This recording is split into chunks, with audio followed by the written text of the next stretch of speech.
All right, guys, welcome back. So here we go. Uh, I've got the heater box, which you'll see on the floor there. I've got it all taken off the firewall.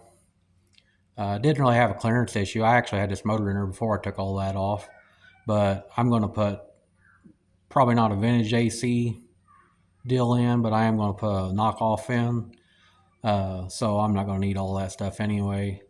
I did have to do a little work to get my so that run through that heater box. So I had to take all that, disassemble all that, and to get the heater box out, and then I was able to put it all back together. So here, you can kind of see what I've done there. Pardon, I've still got to do some cleaning on the front end, which I'll do when I do the brake upgrade. But you can see I'm a circle track guy, or used to be a circle track guy. I'm retired now, but I had some. I use these kind of engine mounts in the race cars, and so I had some long slotted ones, which would let me move this engine left to right, however I wanted. And you can see the slot out there. So I made some pedestals on the factory Hemi mounts, which I don't know if you can see in there or not, but uh, I made some pedestals to bolt them down too, and so that's what I've done. And then this motor had the whole front end on it as far as pulleys and water pump and all that. But the water pump that was on it was the outlet coming out like way down here. And I was going to have to notch that frame for the radiator hose. So best solution was after looking, because I originally had a 283 in here that had a short water pump on it. And those 60s water pumps, which is what this is, they come out a little higher on that water hose. So I just ordered a short water. I needed a short water pump anyway, really, for clearance because my radiator is going to sit right here. So it's not going to give me much room anyway. So I put the short water pump, and I could have put this engine back, another 4 or 5 inches, or at least 3 anyway. But that's where it seemed to where I wanted it at. I was able to use the original cross member on the factory 700R4 mount. I just had to re-drill some holes and notch it out a little bit. So it worked out good. And then I bought some new pulleys for it. And then I've still got to come up with a power steering setup. I was going to use the GM power steering pump, but it's not going to work out right, especially with the frame. It's just going to hit everything like right here, and just not enough adjustment. So I just ordered a Circle Track water pump, Circle Track power steering pump with the reservoir, so I don't have to worry about running any extra lines and the tank and all that crap. So I should have it soon. I can mount it either down here or to the front of the head, either one, and it'll clear. There's the power steering pump, factory power steering pump for this car, which it should work fine. And then maybe you can see, I don't know, lighting's not that good in here yet. The exhaust is clear and everything. So, and then there's the brake booster. I got it mounted, and I've got the master cylinder, the little valve that goes with it. That's for disc front and disc rear. So I'll do a walk around of the car here. Like I said, she's got some rust on it around the bottom on the rockers and on the rear quarter panels. But overall, I mean, the car's pretty solid. Doors are solid. The floors are solid. Surprisingly, it had to have been factory, and also this is something else I wanted to show you. Right here, I don't know if you can read that, but that says drive away. So the guy I bought this from ordered this car new and either flew to Detroit or got a ride to Detroit and then drove this thing from the factory home. So that's another cool bit. But anyway, from the factory, I don't know if you can see it. Pardon the mess. I'm still working on it, but pretty sure that's undercoating. I know it's undercoated on the bottom, but I'm pretty sure it's undercoated on top too. So That's pretty cool. Steering column, like I said, I've got the dash and everything out of it. You can't really see because I don't have. I should have put a light in here, but I've got the brake pedal set up more or less where I want it. I've just got to I've got to extend the brake pedal. And then I've got to do some scraping on the top up there, get the rest of that insulation out. But you can see there's gray door panels. This is the worst one. Obviously, it's the driver's side. But for the most part, they're good. I'm not going to do anything with them other than clean them up. And then quarter panels, like I said, they're not terrible. They're a little thin. And then you got some rust back here on the inside of the door. But the glass is all good. And got these aftermarket vent deals, which is pretty cool. I think that was like a JC Whitney thing or something. Bumpers need some cleaning, which ain't gonna be no big deal. But I mean, the car is all there. It was all there. Like I said, I took the rear end out of it. I'll spin you around here. There's the rear end I just took out. And then here's the seats. Like I said, overall, seats are in good shape. But they've got a couple of them. Well, this one's the worst one. And actually, this is the back seat. So you only see about from here forward. So you only see, a couple inches of this. But it's got these water stains.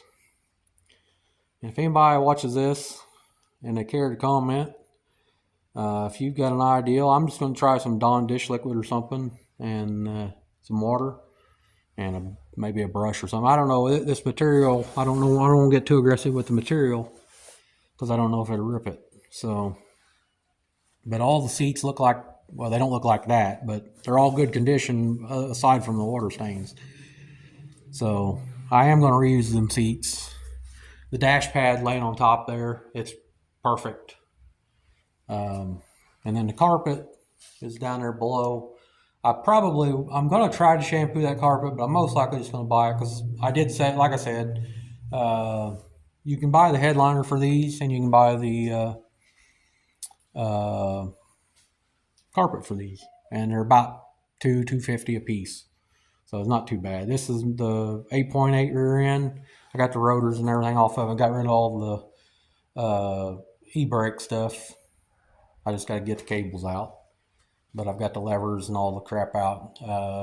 The driver's side was, or actually passenger side was shot anyway. But I'll be honest with you, I haven't used, unless it's a manual transmission, I haven't used emergency brake in anything automatic. So it's not that big of a deal to me. I'm not going to hook all that crap up. But anyway, it's, I'm going to get it all cleaned up. I got to cut these spring pads off. The rear end's upside down, so with it in when it's not upside down. It's where it's supposed to be. So it's sit in the Explorer just like it's gonna sit in this car on top of leaf springs.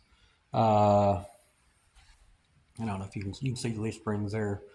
I'm going to clean them up a little bit. Everything, it looks pretty solid under there. The bushings even look pretty decent. I am going to do a drop on this. Probably, I was thinking 3-inch, but I might even go 4-inch.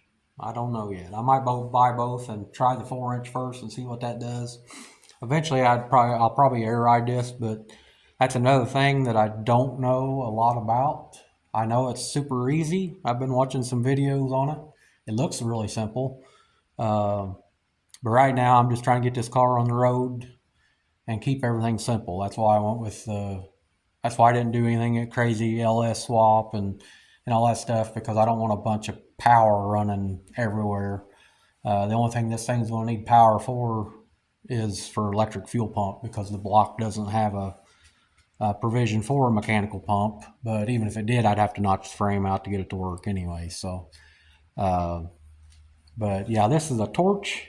Torch red is what the factory color is on this. And I mean, you can't tell it here because it's dirty, but I don't know, you can kind of see it there a little better.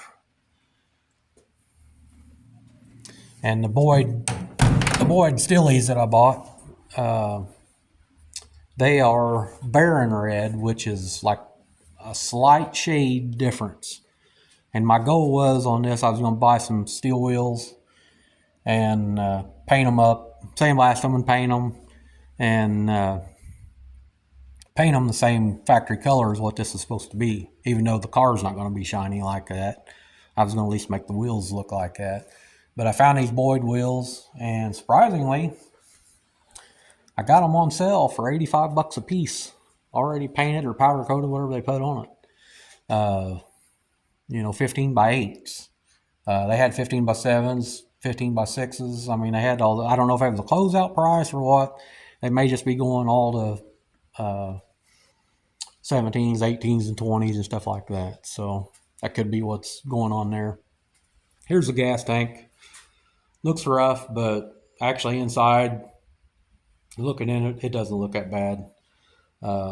It does have a drain on it, on the bottom, and it was actually seeping around that drain because I thought it actually was thin and had a leak, but it seems to be just around that drains where it was leaking from. So I'm going to,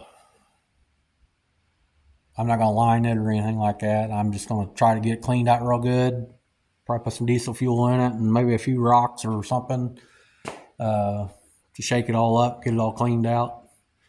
But that's the plan. But I just wanted to show you guys what's going on here. And as I progress through this thing, I'll try to make videos of it, or at least make videos of after I got it done, or got whatever I'm working on done on it. I'm still debating on a shifter, going with one of them Locar, is that what they call them? Something like that through the floor. I thought about trying to use the factory on the column. I don't know if that's going to be possible or not with the exhaust and everything, but I'm going to give it a try first and see, because I'm trying to do this as a budget build, but now I'm really starting to spend money on it. So, but I haven't spent a lot of money on it. And I'll be honest, some of the shit I'm buying is, Chinese knockoff stuff, like the brake boosters, the master cylinder, the wiring kit's probably Chinese knockoff. The gauges are probably Chinese knockoff, but they're inexpensive. I mean, I bought both them gauges for $250 and they're really nice gauges. Dolphin gauges is what they are. If you get a chance, look those up. And it comes with fuel sender and everything, a universal fuel sender to put in your tank, and comes with all the senders for everything else. Speedometer cable, since I got a mechanical, comes with, or I got a I had to buy the speedometer cable separate, like $25. So, but here are the old gauges I took out, and I had to take the lenses and the chrome rings off of them, and I'll show you why. But these are 5-inch gauges, and here's the other gauge. And then it just had like lights for generator and whatever the other one was. But here's the instrument. I took them chrome rings off of those gauges and put them back in here. The reason I did that is because I had 5-inch holes in these. They advertised those Dolphin gauges as 5-inch, but the bodies on them, the overall on them is like a little under 5-inch. So the body is even smaller. So I got the measurements for those gauges, and they'll fit right in these chrome rings. Perfect. So that's why I took them chrome rings off them gauges, because I was really going to just sell those gauges to somebody else. But yeah, and then my cigarette lighter there, which I probably won't use, but key switch, and then had wiper and panel. And then off to the side of the dash, which I'll show you, is the light switch. There's that old 283. So here's the dash, and the pad on it's perfect. I mean, this car is like new on the inside. I wanted to take that old factory radio out because it's so freaking big, but I don't have anything to put in the hole that's going to look right. So I'm just going to keep it there, just like the temperature controls. I'm going to try to see if they'll work with the new system that I put in, whatever it may be. And then clock, I am going to get it or reuse it. And then of course the Dodge, but then over here is where the light switch went. And I've got those switches. I think I can use those switches for 12 volt, but they're basically look like universal switches anyway. So I'm just going to go ahead and get 12 volt universal switches and put in it for the wiper. I do have the wiper motor laid out over here. And I'm going to pull it apart and rewire it. And then I'll put like a little, because it is 6 volt, obviously. So I'll put like pardon the mess, I'm doing a little cleaning. So I'll put like a little stepper down deal on it to reduce the voltage. And that way that'll work fine. And then, like I said, I'm not going to worry about the blower motors or anything because I'm not going to be using any of that stuff anyway. I'm just going to cover these holes up. And then you can see there, I mean, I got several inches to, if I wanted to scoot that motor back, I could. So, but yeah, that's all I can think of right now. I think I pretty much went over everything. But I'm going to get started on this rear end, get the spring perches cut off of it. Hopefully I can reuse them. The 8.8 rear end is 3 1/4 inch tubes instead of a 3-inch tube. So hopefully I can reuse them. If not, I'll have to make some. Or you could probably buy 3-inch ones for 3-inch and then just notch or cut out, grind out the edge or the edges of them to make them set on there good. But if I do a real good job on this, I should be able to reuse those. Yeah, I can't think of anything else. Like I said, the bumpers, I've got the front end for this, but I've got it over at the other shop just out of the way. I kept it all in one piece when I took it off just to make it easier. So, but yeah, this motor here, it was a complete motor, had all the pulleys and water pump and everything on it, carburetors on it. Like I said, he just pulled it out to put a LS, and it had a turbo 350 behind it, but I wanted an overdrive transmission, so I didn't buy the transmission, and I already had 2 700 R4s anyway. So, but appreciate you watching, and hope you like this video. Even though I made it in 2 parts because I couldn't figure out how to turn the camera around. So I apologize for that. Guys, look, I'm still new to this stuff, so bear with me. But I hope you like some of the content. I will say once I get this car done, my goal is for this car is to have it ready by, I'll turn this around. My goal is to have this car ready by May 4th, I think it is. First part of May, there's a car show that I always go to every year, and that's my goal, is to have it ready for it. And then once I've got it done, I've got a 93 flare side regular cab 2-wheel drive Ford, that F-150 that I'm going to install a lowering kit on, and I'll show you what I got here. I bought the DJM, I don't know if you can see it back there in the white box, but I bought a DJM drop beams for it, and right on above the box above that is the flip kit for the rear end. So I am going to do that. That'll be another project that we'll be able to work on, that I'll do a little content on, and then go from there. So I appreciate you watching, and like I said, Merry Christmas. I don't know when this video is going to go out, but thanks for watching.